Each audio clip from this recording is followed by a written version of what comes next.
Good morning, good afternoon, good evening, wherever I find you. We're going to talk about manifestors today. Now, while I wait for somebody to jump in the chat and tell me if they can see and hear me well, I want to give a bit of context. So on this channel, I have talked a lot about projectors.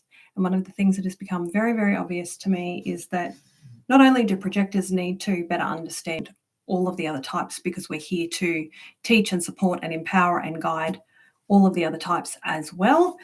There are lots of people in my community of all human design types. So I wanted to make sure that I do one slot a week that talks to some of the other questions I have been getting from other human design configurations, well beyond projectors. Now, if we've never met before, I'm Carolyn Southwell. I am a 2/4 emotional projector. I have been playing with human design for more than 11 years, like 11 and a half years at this point. So rather a long time. Thanks for letting me know. You can see and hear me. That's great.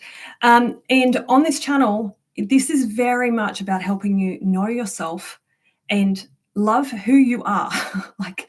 like being able to fall in love with your design so you can become the person you were born to be. And a big part of that is deconditioning. It's looking at all of the ways that you don't feel safe or okay to be yourself. So the question that came in that I'm going to answer today, that I'm looking down at my phone because I'm going to read you the question, was from an ego manifestor. And there are there's a misconception in the human design community generally. When people are new, they find out about the manifestor, the process, and if they're another human design type, it's very common to go, oh, I wish I was a manifestor, because then they can just go make things happen. But what you might not realize is that being a manifestor is challenging. I have some manifestors close to me who I adore, and I have watched their process, and it is very, very different, and it can be very, very challenging. So manifestors, you're going to get some airtime. Now, this question came in. And now what I do want to let you know is know who this video is going to be helpful for. So it is most helpful for the ego manifestor with the 2145 channel only. However, it will also be helpful if you are somebody who is of any other human design type who is trying to understand the ego authority better, especially ego manifestors, especially if you happen to love an ego manifestor with that moneyline channel.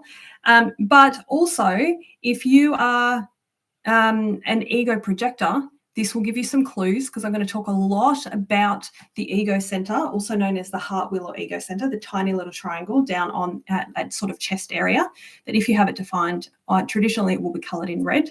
And I am going to talk a little bit about the third line process. So if you just love my work and you want to hang out and listen to me talk, if you have a 1, 3, 3, 5, 3, 6, or a 6, 3 profile, and you struggle with decision making, then there'll be aspects of this video that are helpful for you too. So here is the question I was asked a long time ago by an ego manifestor here on the channel. And now that I have a good way to pick it apart and make it useful for many people, we're going to do that now. So I want you to know that I changed tiny little bits of their phrasing because English isn't their first language. So I just kept their meaning, but I changed tiny bits so that we don't trip over some of the language. So I'd like to receive your perspective on this, Carolyn. Thank you. My identity center is completely open. So the identity center, also known as the G center, or the self center, which is the diamond in the middle. So if it's completely open, it'll be white. And so they've said no gates to find at all. Totally fine, nothing wrong. However, extremely tricky for me since I'm an ego manifestor 3/5. In many cases, I've put myself in dangerous situations that could have gone really wrong. However, I believe that my repelling aura protected me from being harmed in the past physically. Now let's pause again for a minute. We're going to talk about this protective aura. We'll talk about that a little bit as we go. Now, after some years of deconditioning, I still struggle with my authority, since this is based on my willpower. What I have observed is that many times I chose the wrong direction. And I didn't know which one to take because of my ego authority. So to keep me on point, so we don't get an hour-long masterclass here, I have made myself put my notes on a tiny sticky note here. So before we dive into this, if you are finding out for the first time that you have ego authority, especially if you're a manifester. And actually, the video that I want to point you to, I talked about the ego authority for manifestors and for projectors. So if you're an ego manifestor or an ego projector, after I crunch this video, I'm going to put that up here. So if you have only just found out, I recommend that you watch that video before you watch the rest of this one if you're catching the replay. And the same goes if you are somebody who has just discovered that you have a client or a loved one who is an ego manifestor or an ego projector, please watch that other video first. And you can search for it on my channel just by looking up ego manifestor or ego projector. There are not a lot of really good resources on this. So that's one of my most popular videos. So have a watch of that one before we dive into this. The other thing that I want to point you to, and again, I will put it up here afterwards, is there is a whole playlist for manifestors that I'm going to add all of the new manifestor videos to. So as I produce them, so feel free to have a binge through that if you like the way I teach. So let's go to my little dot point list. Ego authority. Quick recap. So there are two different groups of people who can have ego authority: ego projectors and ego manifestors. Ego manifestors, there are two different ways that you can have ego authority as a manifestor. You can have it direct to the throat, which this person does because of the way that they've asked the question. It's very clear to me that they have the 21-45 channel coming up to the throat because their identity center is open. You can also be somebody where the definition runs through the identity center up to the throat. Okay, so two different ways that you can have that. What all three have in common, ego projected or the two different versions of ego manifested authority, is that you have all of this openness down here. Let me move out of the way of this. So all the way down here, all of the centers that are down here on the body graph, they are all white. They are all undefined. That means that you are very sensitive to all of that powerful energy from other people, all the emotional energy from the solar plexus, all the adrenalized energy from the root center, all the sacral energy from those generators and manifesting generators. So one of the things that will help you make better decisions with that ego authority is to make sure that you're regularly getting the heck out of everyone else's energy because that is going to influence you. Now, even with the closed and repelling aura of the manifestor, which does to some degree a pretty good job of protecting you, a pretty good job of pushing people out of the way so they don't mess with your process, you are not an island, right? You're still going to be affected to some degree by what's happening in the aura of the people that you're close to. So one of the things that can really help is if you're struggling to make a really clear decision as an ego manifestor is to make sure that you remove yourself from the same physical or auric space as other people and take some time out, right? Now, other things I want to tell you about ego authority. Okay, so the tiny little triangle that traditionally is colored in red, that's down here, sort of down here. I don't know which way the camera is going to flip, but it's just off to one side towards the solar plexus. It's the only smaller triangle on the whole body graph. When it is defined, there are three names that you'll often see. So you might see heart authority or heart center, will center, or ego center.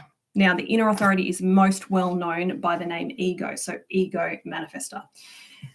Now, there's a few things to know. One, you are designed to do things that, and this person asked a question where they were pointing to willpower. So what do you have the will for?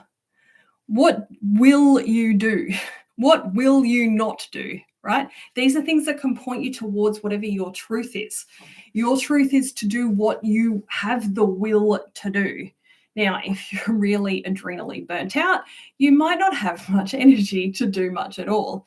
And this can make it difficult to make clear decisions, correct decisions. The other thing to think about is like, what do you have the heart for? Or what would you love to do? Shout out to a longtime ego projector client that taught me that one. What would you love to do, right? These are all things that the heart will say, this heart center or will center, ego center. So we've talked a little bit about ego authority, and I'm going to make myself sort of jump here between dot points so that we keep this video quite snappy. But if there's anything that I've talked about briefly here that wasn't clear to you, either go and watch the other video that I pointed to. Again, you can search for it on the channel, Ego Manifestor or Ego Projector or Ego Authority, and it'll be up here after I crunch the replay. But if there's anything else that you're not clear on after you've watched those two videos that, again, feels like a general question that I can answer in a video, feel free to pop it in a comment, and I will make sure that I cover it off. And I do go more into this in the Manifestor Beginners course, which I can also link in this video description, Mani course, and I'll make sure that I do that.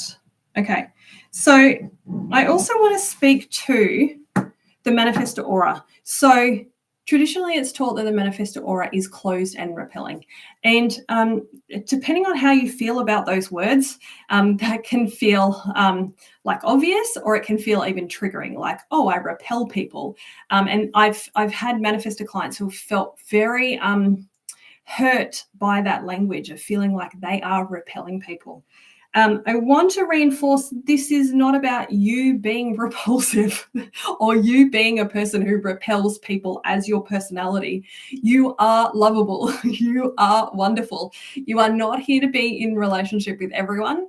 Not everyone is going to like your flavor of impact, your big, bold way of being in the world that you're designed to be. But there will be enough people who love you dearly, who think that you're awesome. And if you don't already love you, your number one job is to fall in love with you, so you're happy with the impact of how you're being in the world.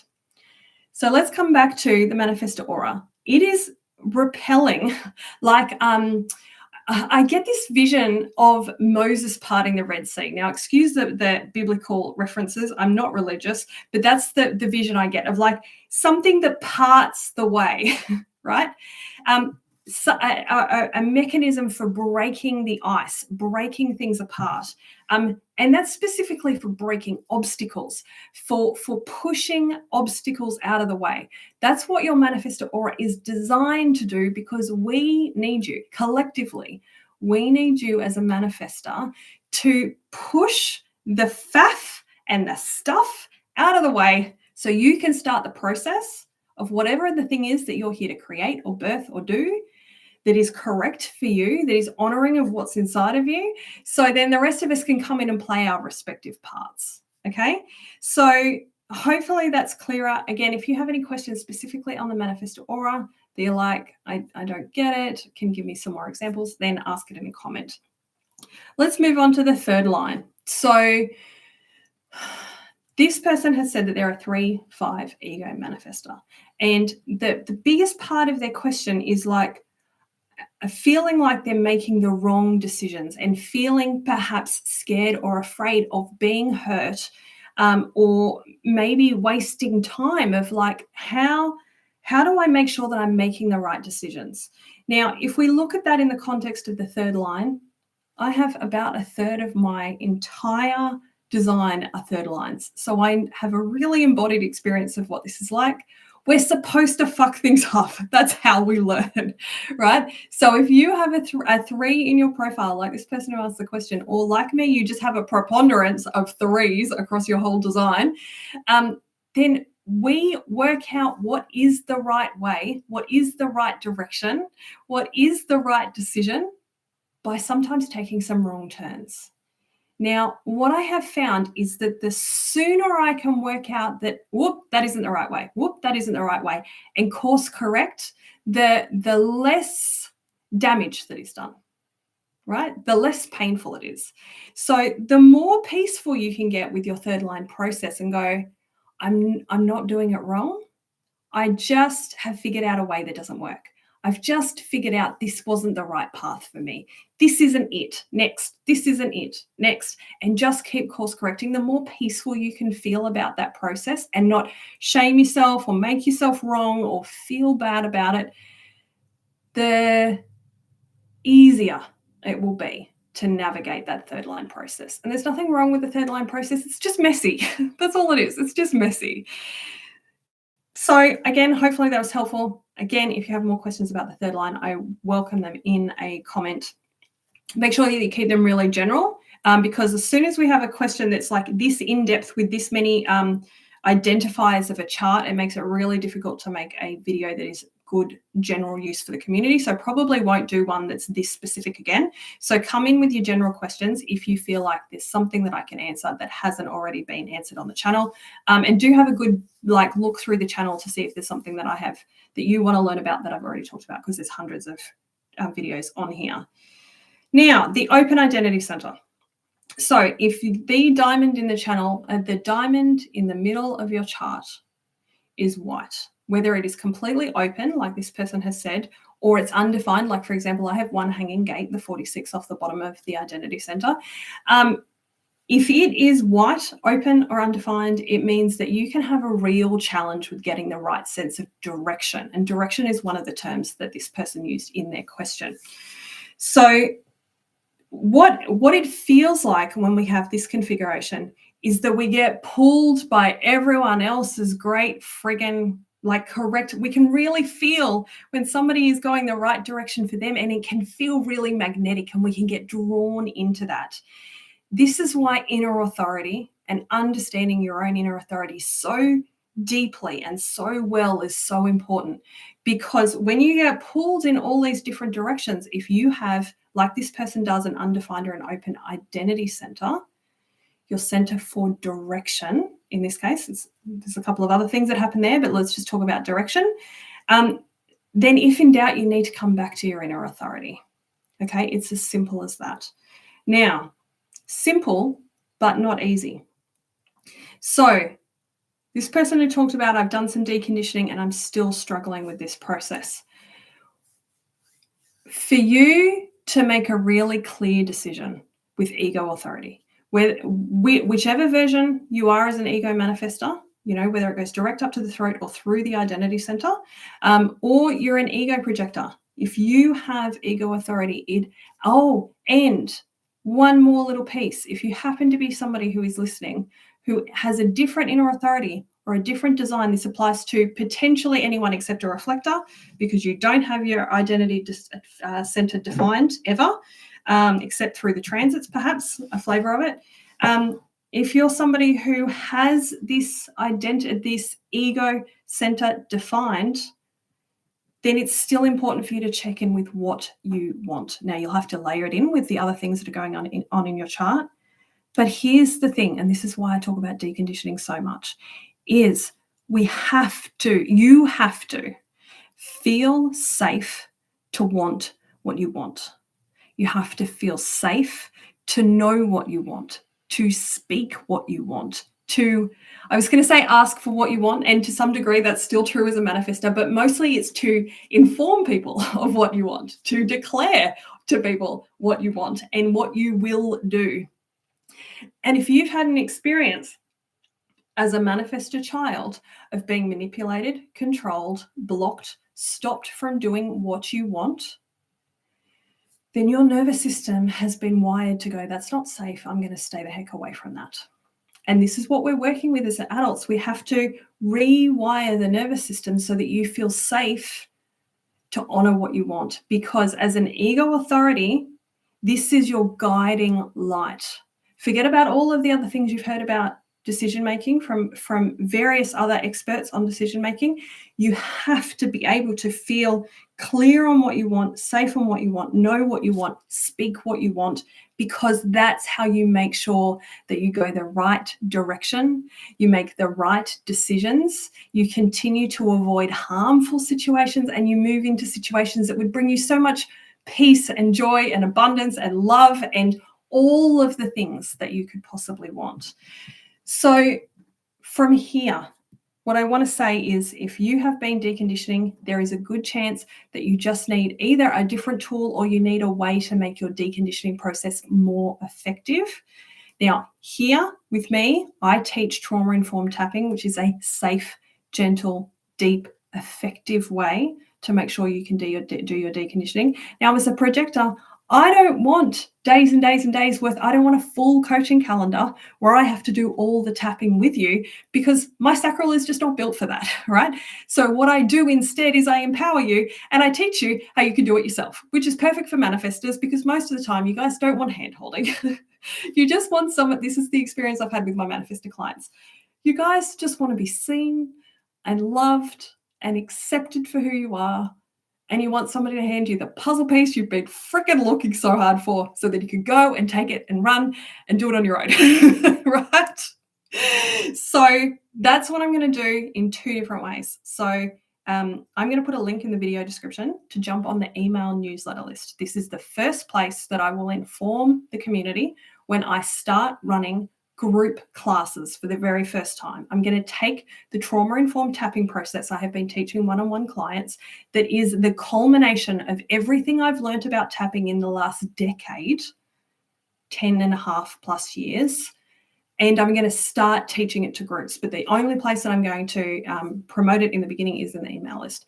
So again, that is in the video description. And if you're like, well, Caroline, how long is that going to be? I can't wait. How soon can I just learn this from you directly? Then have a look at my one-on-one coaching calendar. And I've put a direct link in the video description so that you can book a one-on-one session if you just want to learn it from me directly, and we can apply it directly to your chart and your situation. I hope that's been helpful. Bye for now.